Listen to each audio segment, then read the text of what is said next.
Chidinma wiped the tears from her eyes as she knelt by the riverbank. The water sparkled under the midday sun, its gentle ripples calming her troubled heart. Her stepmother's harsh words still echoed in her mind, and the cruel laughter of her stepsister, Adesawa, stung like a thorn. She was tired of being treated like she was nothing, tired of her life being filled with pain. "Why?"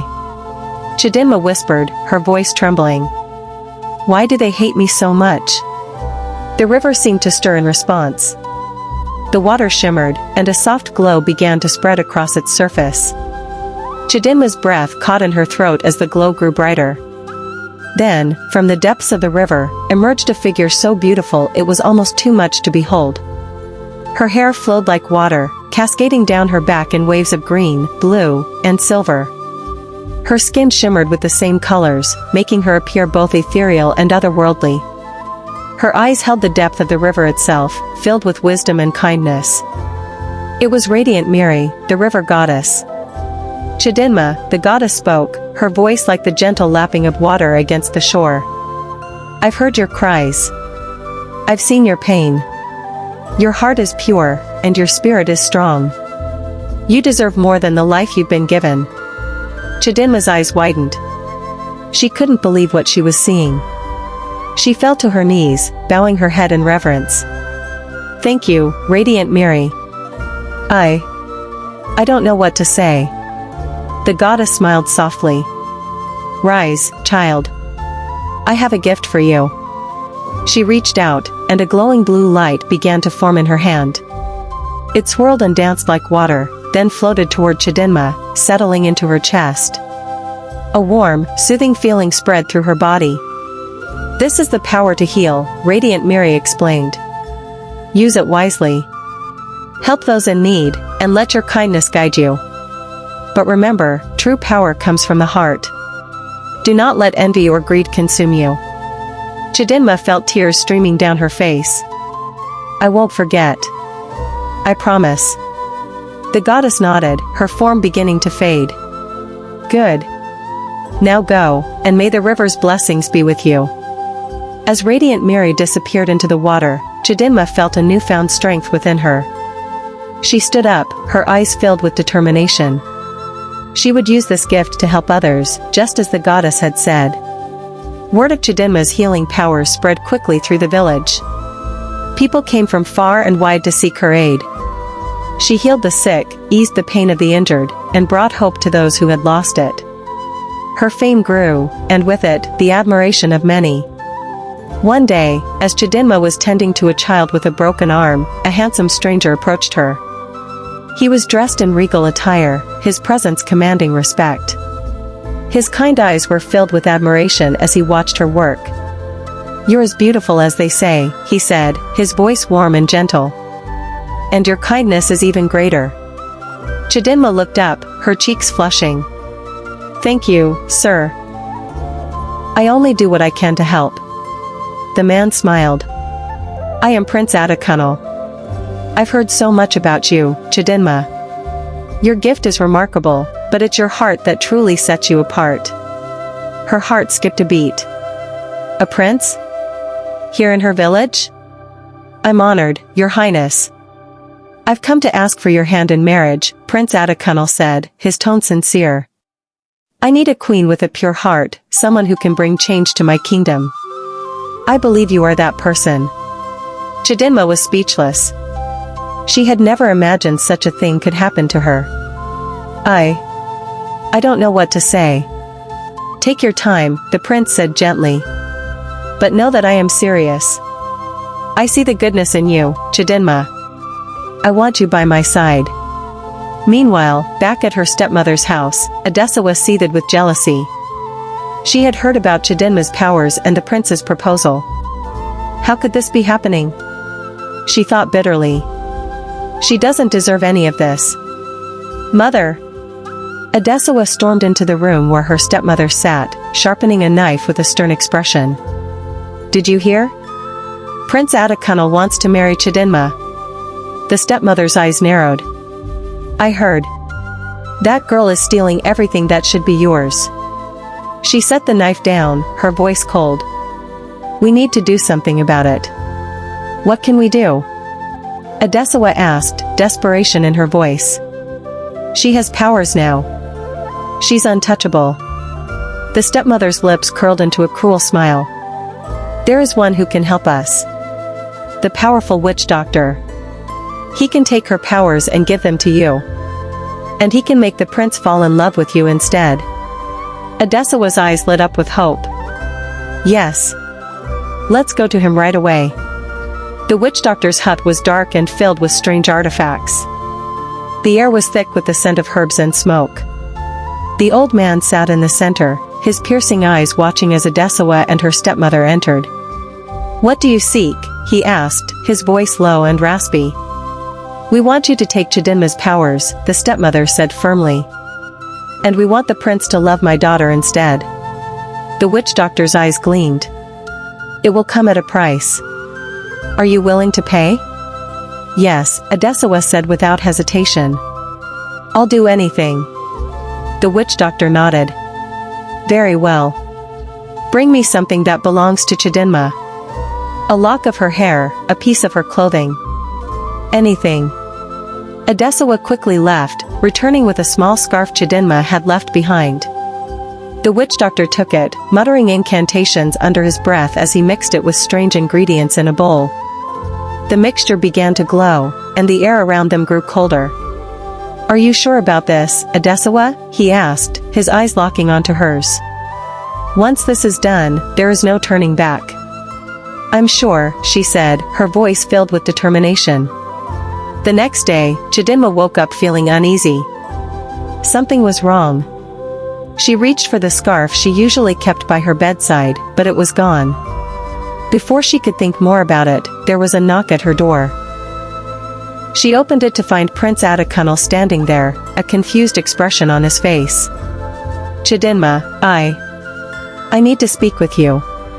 Of course, she said, stepping aside to let him in.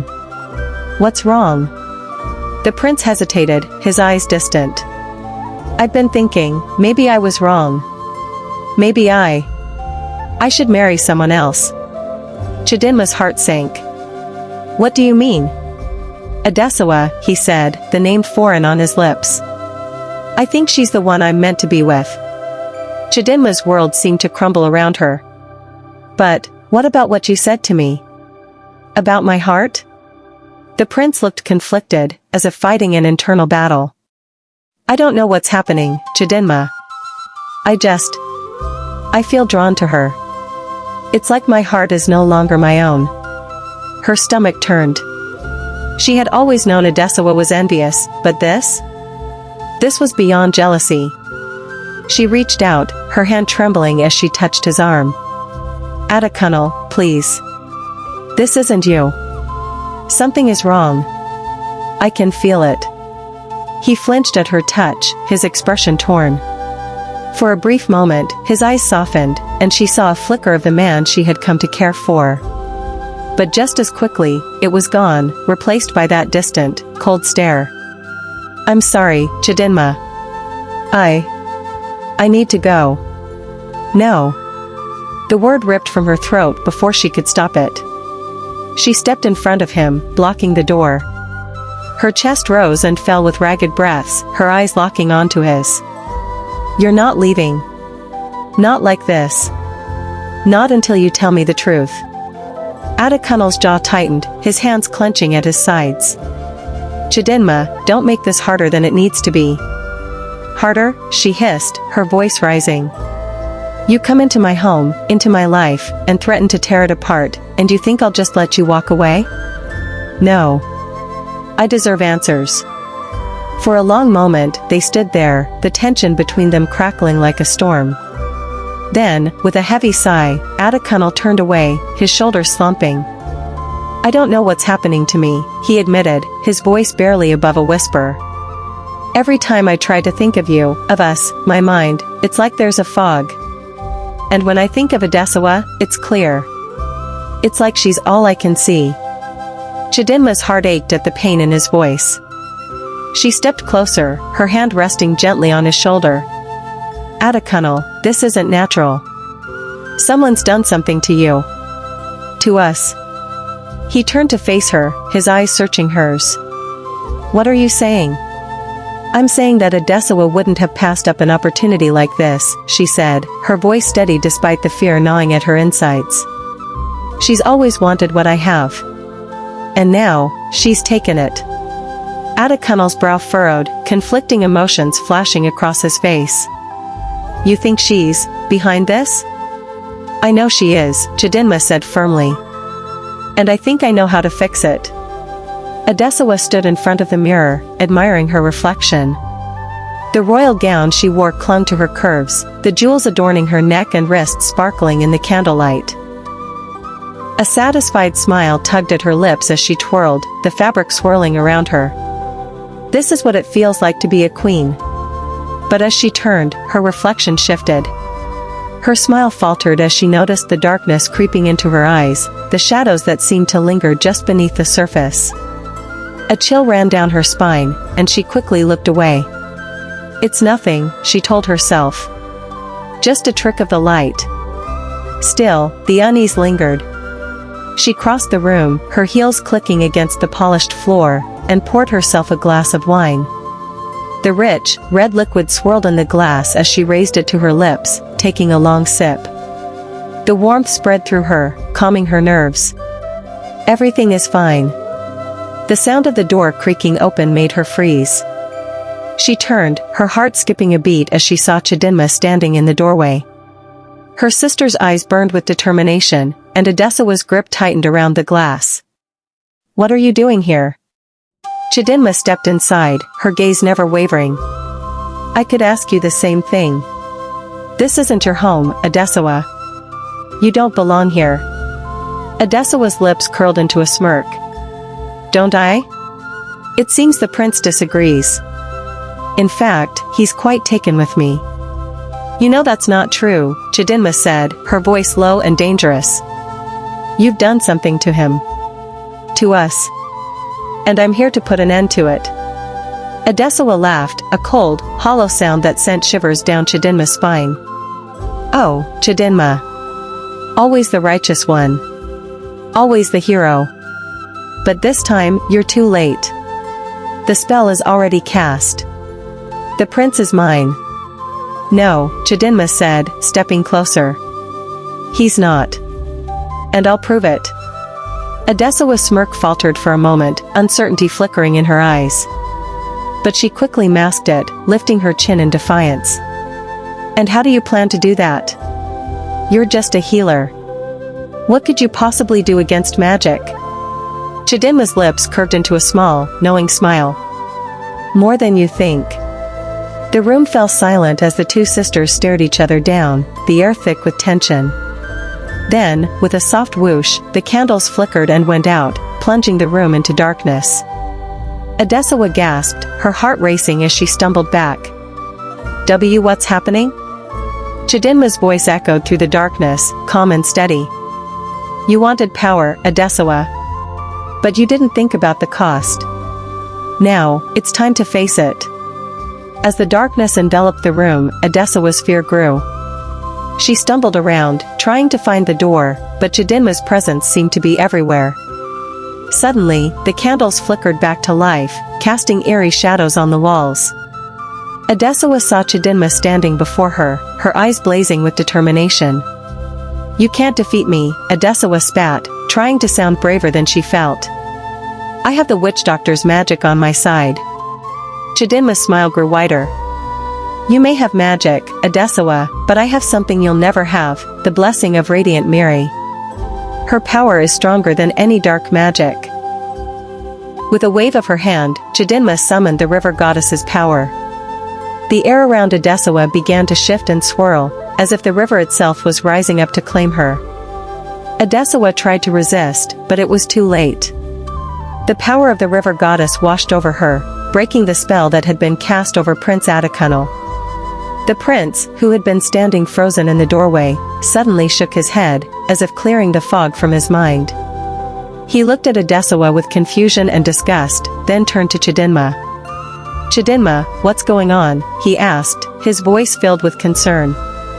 I remember feeling drawn to Adesawa, but it wasn't real, was it? Chidinma nodded, her eyes never leaving Adesawa's face. No, it wasn't. Adesawa used dark magic to manipulate you. But it's broken now. Adesawa's face contorted with rage and hatred. You'll pay for this, Chidinma, she spat, before turning and running from the room. Prince Adekunle took a step forward, his eyes filled with gratitude. Chidinma, thank you for saving me. I don't know what I would have done if... Chidinma smiled, her eyes shining with tears. You don't have to thank me, Adekunle. I'm just glad I could help. But now, I think we need to talk about us. The prince nodded, taking Chidinma's hand in his. Yes, we do. I realize now that my feelings for you were real, and I want to be with you. As they stood there, holding hands and looking into each other's eyes, Chidinma knew that she had finally found her true place in the world. She was loved and accepted for who she was, and she had the power to heal and bring people together. The story of Chidinma and Prince Adekunle became a legend in the village, a reminder of the power of kindness, love, and the blessings of the river goddess, Radiant Miri. And as for Adesawa, she was never seen or heard from again, a cautionary tale of the dangers of envy and the importance of being careful what you wish for.